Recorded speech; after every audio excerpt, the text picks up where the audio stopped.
and the birth of Homeland Security, fusion centers were set up to monitor U.S. citizens, and the U.S. Department of Justice legalized non-consensual experiments on the public.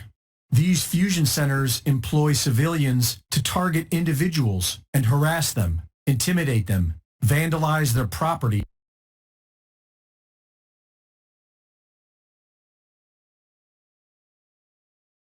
and interfere with their day-to-day life. This is known as gang stalking.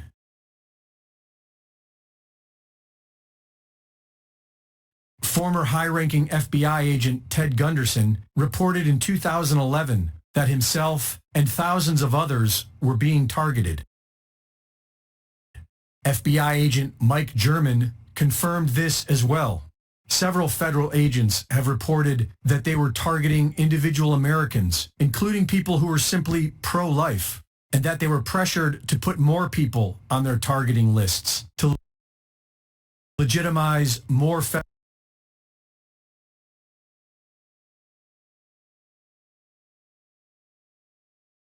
federal funding. These Homeland Security fusion centers are able to put any American citizen on the watch list without any reason or due process. In 2012, NSA whistleblower William Binney reported that the feds are conducting comprehensive surveillance on nearly every U.S. citizen and targeting whomever they please.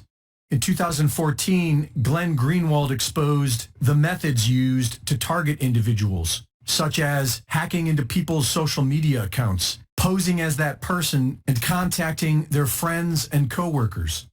TargetedJustice.com is currently working on suing the federal government for targeting individual U.S. citizens with different high-tech weapons, including directed energy weapons. The Havana Syndrome, when diplomats in Cuba were attacked with directed energy weapons, was not an isolated event. There are thousands of individuals who claim to be under this same sort of attack, and they have the scars to prove it. As far back as 1976, the technology to remotely alter brainwaves has existed, including voice-to-skull technology that allows the government to directly transmit voices into people's brains. As bad as all this is, it is likely to get much worse. In 2017, Dr. James Giordano gave a lecture on the latest government technologies to target individuals, such as neuroweapons to control brain function and modify memories. I'm looking to target key individuals who may then be influential to relative aspects of their representative groups. I can affect individuals' brain functions in a variety of different ways, both positively and negatively, by engaging or disengaging nodes and networks of the brain that therefore affect their cognitions, emotions, and ultimately their behaviors. Something my colleague Jamie Canton likes to play with an awful lot is the idea of specialized neural operations. And here, once again, we're talking about the use of either drugs and/or devices to modify the integrity of brain function that we realize can also modify individuals' perception of time and space. We talked earlier about how these may be used in interrogation scenarios, and this too may be used against key individuals to be able to modify their perception of time, their perception of what occurred and what did not, memory modification, etc. Nanoparticulates that can give an individual a stroke. So what we're able to do here is infiltrate the brain space with nanoparticulate matter that aggregates in situ, on site in the brain, and does one of two things: either penetrates from the vascular space, gets in through the bloodstream, gets in through the nose, through the mucosa, or infiltrates the vascular space and clogs it. What is the result? What's called a nanoparticulate stroke, or a hemorrhagic diathesis, fancy word, for it's a predisposition to individuals having brain bleeds. He explains how they can make people sick with an undetectable illness to make them go crazy. What I'm doing is I'm using a dispersion methodology to be able to infect sentinel cases with a highly morbid condition. These individuals complain. Again, this is a central nervous system condition. So they're complaining of whatever the bug may do. It'll produce some cascade of neurological and neuropsychiatric signs and symptoms. What I've now done is I've got every individual who is diagnostically hypochondriacal, and I've got every individual who's the worried well flooding the public health system, banging on the door. The CDC comes back and says, nonsense, that's not real. I come back and say, that's fake news. He says they can already control insects. I infiltrate that bug's nervous system and I control the way it moves. By controlling the way it moves, I control the way it goes. I control its wings pattern. I control where it hovers, where it flies, where it articulates. And what I can also do is I can then couple this to a very, very small scale set of either biosensors or cameras. And what I basically have here is a biodrone. I can go one step further and I can also impregnate that individual organism, with a very small scale weaponizable delivery mode. In other words, if I'm using a very, very small scale bio, such as a very potent organotoxin or the delivery of a very small level of microbes that we know can either replicate and infect or is genetically modified to have a very, very high morbidity effect, I can then utilize this not only as a reconnaissance drone, but also as an infiltrative weaponizable drone that can then deliver some payload. Immediately following the death of Nikola Tesla, Dr. John Trump, an electrical engineer with the National Defense Research Committee of the Office of Scientific Research and Development, and interestingly, President Donald Trump's uncle, was called in to analyze the Tesla papers.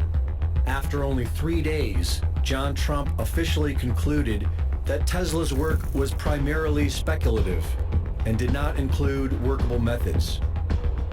We are then told that most of Tesla's papers disappeared, but his work most definitely quietly continued. Heavily funded military projects studying the Tesla particle beam are reported, but more interesting than that is the mystery of systems in rotation. Spin. Although everything down to the electron seems to be spinning, there is no official study on the science of spin or rotation.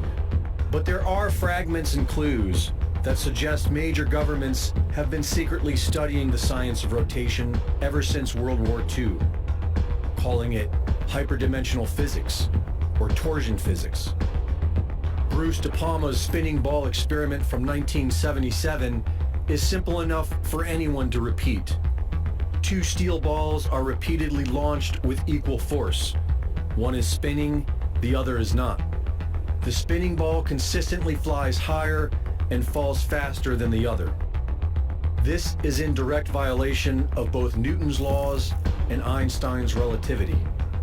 Modern science cannot account for this energy. The top secret so-called Nazi Bell project allegedly involved 2 counter-rotating cylinders and produced anti-gravity UFO-like effects. And now the US Navy appears to be going public with this science. They claim to control inventions that change the fabric of reality. A mysterious Dr. Salvatore Cesar Paes has filed 4 patents, of which the US Navy is the assignee. They appear to be technology for what we would popularly describe as UFOs. And they are all based upon harvesting energy from the spinning of electromagnetic fields. These patents look very similar to what whistleblowers claim have been in production for years by weapon manufacturers such as Lockheed Martin Skunk Works. The same UFO-like craft that whistleblowers claim are being prepared to stage a fake alien invasion. After decades of deep misinformation, secrecy, and corruption, why bring this powerful technology out into the open today? The chief technical officer of the Naval Aviation Enterprise claims that the U.S. needs these patents because the Chinese are already investing significantly in these technologies. So are they rolling all this out into the public to prepare us for a space-age war with China? The subtext to all this, of course, is that there is no energy crisis, only more lies and deceit.